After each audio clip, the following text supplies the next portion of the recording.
कल रात हमारे एनटीए के जो डायरेक्टर है उनका एक न्यू इंटरव्यू रिलीज हुआ है। उनसे जब सवाल पूछा गया कि क्या एनटीए सक्षम है रीनीट कंडक्ट करवाने के लिए, तो उन्होंने क्या बताया और वो किन किन बच्चों का रीनीट कंडक्ट करवा सकते हैं, उन सभी की जो जानकारी है मैं आपको इस वीडियो में देने वाला हूं, जिससे कि कंफ्यूजन बिल्कुल भी ना होना चाहिए। अगर आपको पढ़ाई शुरू करना है तो किन किन बच्चों को शुरू करना चाहिए, उन सभी की जो जानकारी है एकदम हिंट के फॉर्मेट में दी गई है जी।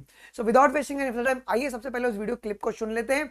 उसके बाद मैं आपको बताऊंगा कि यहाँ से कौन कौन से बच्चों को पढ़ना है और किस किस को आप लोग ऑप्ट नहीं कर सकते हो जी।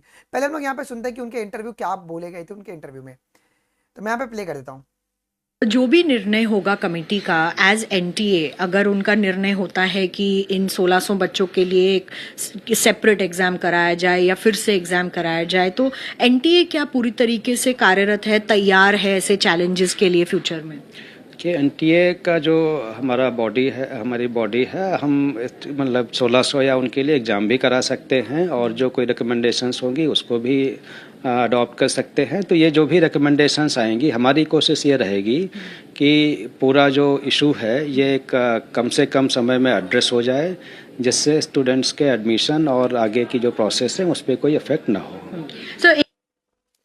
सो बच्चों, अगर आपने देखा रहेगा तो यहाँ पे उन्होंने क्या बताया कि एनटीए सक्षम है उन 1600 बच्चों को लेकर, मतलब जिन जिन का भी ग्रेस मार्क सिस्टम दिया गया है जिनको, उनके लिए एनटीए का भाई मूड है, जो उन्होंने कमिटी बनाया। तो ये कह रहे हैं कि मैं आपको पूरा इसमें जो क्रोनोलॉजी है आपको एक्सप्लेन करता हूँ।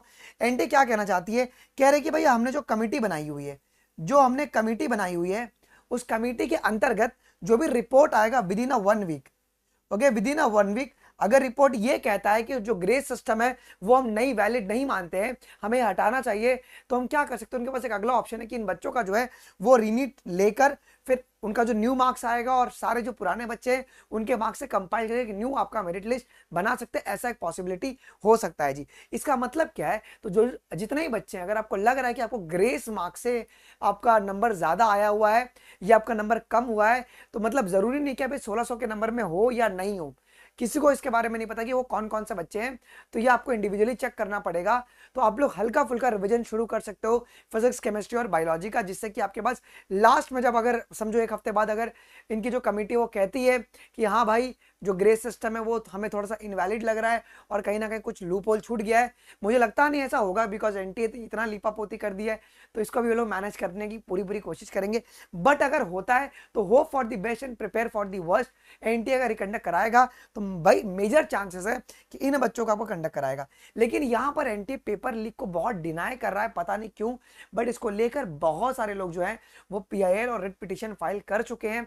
तो we have to wait for the okay court judgment. अब देखो यार, मास लेवल पे रीनीट कराना जो है ना, वो एनटी अपने दम पे नहीं कराएगा, उसको या तो कोर्ट का ऑर्डर आना चाहिए या सरकार उसको ऑर्डर करे किसी इंक्वायरी के थ्रू, तभी आपका जब मास लेवल पे आपका क्या हो सकता है, रीनीट हो सकता है। यार पेपर लीक वाइज को मैं भी एक्सेप्ट करता हूं, बट एनटी एक्सेप्ट नहीं करिए। मेरे और आपके एक्सेप्ट करने से मतलब उतना इंपैक्ट नहीं पड़ेगा। अब इनको इंपैक्ट पढ़ाने के लिए आपको और मेरे को सामने आना पड़ेगा, जैसे कि अनअकैडमी हो गई और भी इंस्टीट्यूशन हो गई, उन्होंने लीगल नोटिस और पीएल भी फाइल कर दिया है। अगर मास लेवल पे अगर रीनीट होता है तो उसका डिसीजन सुप्रीम कोर्ट लेगा, लेकिन अगर कमिटी को फ्लॉज लगते हैं तो ये जो 1600 बच्चे हैं उनका रीनीट होने का चांसेस बहुत ज्यादा है। अगर तुम देख लो तुम्हारे अगर ग्रेस नंबर बन रहे हैं बच्चों, तुम अपना रिवीजन शुरू कर दो यार। रिवीजन कैसे कर सकते हैं आप लोग, तो फिजिक्स, केमिस्ट्री, मेरे को पता है कि बोलने में बहुत आसान लग रहा है बट करने में मुश्किल होगा, बट ट्राई करना कि हल्का हल्का पढ़ लो। जो आपको टॉपिक जो डिफिकल्ट लग रहा है, जो आपको लग रहा है कि मैं टॉपिक भूल रहा हूं या भूल रही हूं, तुम उसको एक बार देख लो, ठीक है। मैं तो ये सारे बच्चों को सजेस्ट करूंगा कि अगर कल के दिन अगर वो कह दें, अगर वो कह देंगे 2 हफ्ते में हम लोग पेपर कंडक्ट करवाएंगे, तो केओटिक माइंड क्रिएट नहीं होना चाहिए कि फिर बाद में तुम अगला ये मत बोलो, ये नहीं बोलना चाहिए कि सर हम तो प्रिपेयर्ड नहीं, अब हमको 2 हफ्ते का और टाइम चाहिए। तो उसके लिए इस अगर होता है तो, नहीं होता तो वेल एंड गुड है, अगर होता है तो आपको इस चीज के लिए बच्चों प्रिपेयर्ड रहना है। और कुछ भी दिक्कत होगा ना, I am there for you यार।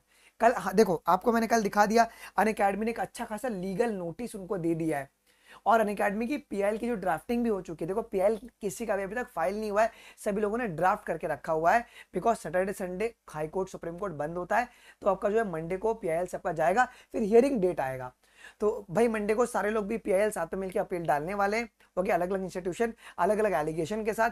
अब उसके बाद सुप्रीम कोर्ट उसको कौन से मैटर को कब लेता है, अगर फटाफट ले लेगा, अगर मतलब 1 या 2 दिनों में अगर उनको लेना होगा तो लेके वो इसके ऊपर नीट के रिजल्ट पे स्टे भी लगा सकते हैं, बिकॉज यहाँ पे बहुत सारी चीज़ें जो है ना वो आपकी गलत हुई हैं जी। ऐसा मुझे लगता है, ऐसा आपको भी लगता है जी।